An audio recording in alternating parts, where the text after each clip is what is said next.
Hello everyone. अगर आप भी जीवन में कोई निर्णय लेते हैं तो उस निर्णय पर अटल रहिए, हमेशा हमेशा के लिए। जी हाँ, जो लोग अपने निर्णय चेंज कर देते हैं, थोड़ी सी भी समस्या आती है और अपने निर्णय को बदल देते हैं, तो वो जीवन में कभी भी सक्सेस नहीं होते, उनके निर्णय कभी भी सक्सेस नहीं होते।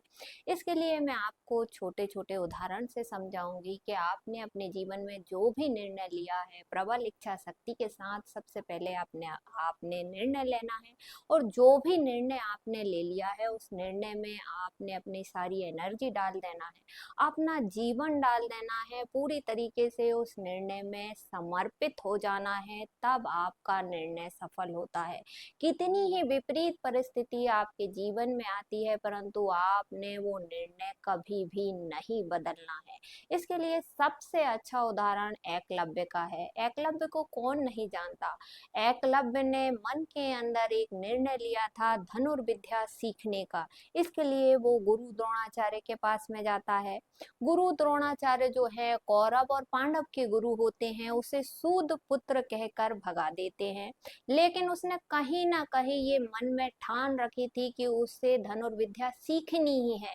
इसलिए वो एक मिट्टी का पुतला बनाता है, गुरु द्रोणाचार्य का मिट्टी का एक पुतला बनाता है और धनुर्विद्या का अभ्यास करना शुरू कर देता है। एक दिन स्थिति ये आती है कि वो सर्वश्रेष्ठ धनुर्धर बन जाता है।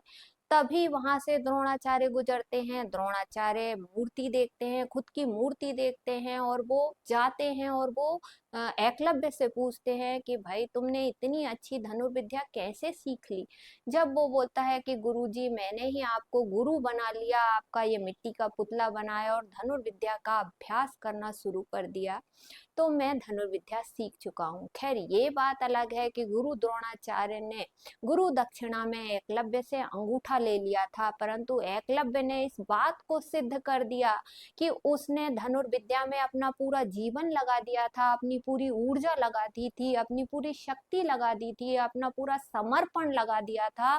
तो वह भारत के सर्वश्रेष्ठ धनुर्धर में अंकित हो चुका है। आज इतिहास में एकलव्य को सर्वश्रेष्ठ धनुर्धर के रूप में माना जाता है, समझा जाता है।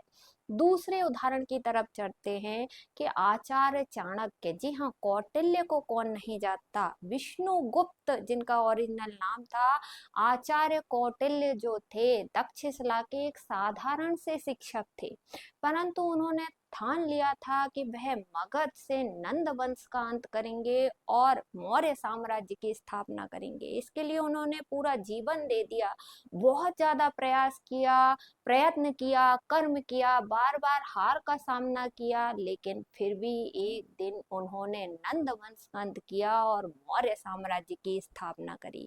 एक साधारण से शिक्षक ने मगध उस समय सबसे शक्तिशाली गणराज्य था, उसका अंत कर सका। सिर्फ उनकी एक प्रबल इच्छा शक्ति थी, कर्म करने की शक्ति थी, प्रयत्न करने की शक्ति थी। उन्होंने उस जगह अपनी पूरी ऊर्जा लगा दी थी, पूरा जीवन दे दिया था, तो एक दिन वह नंद वंश का अंत कर पाए। राइट है। इसके बाद तीसरे उदाहरण की तरफ चलते हैं। भगवान हनुमान जी को कौन नहीं जानता। सभी लोग आज हनुमान जी के भक्त हैं। उन्होंने अपना पूरा जीवन अपने आराध्य श्री राम के चरणों में समर्पित कर दिया था।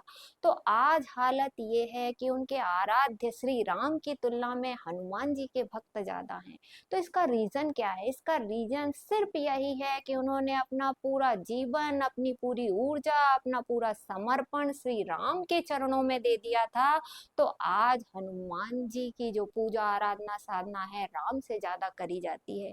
तो ये तीन उदाहरणों के द्वारा मैं आप लोगों को समझाना चाहती हूँ कि अगर आपने अपने जीवन में कोई भी निर्णय ले चुके हैं, तो आपके जीवन में कितनी ही विपरीत परिस्थितियां आती हैं, तो आपने अपना निर्णय नहीं बदलना है।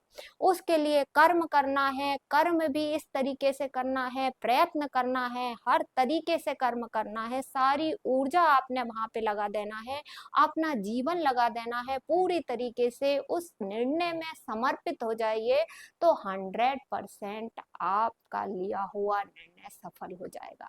तो उम्मीद करती हूँ वीडियो में दी गई जानकारी आप लोगों को पसंद आई होगी। तो प्लीज चैनल को लाइक सब्सक्राइब करें। धन्यवाद।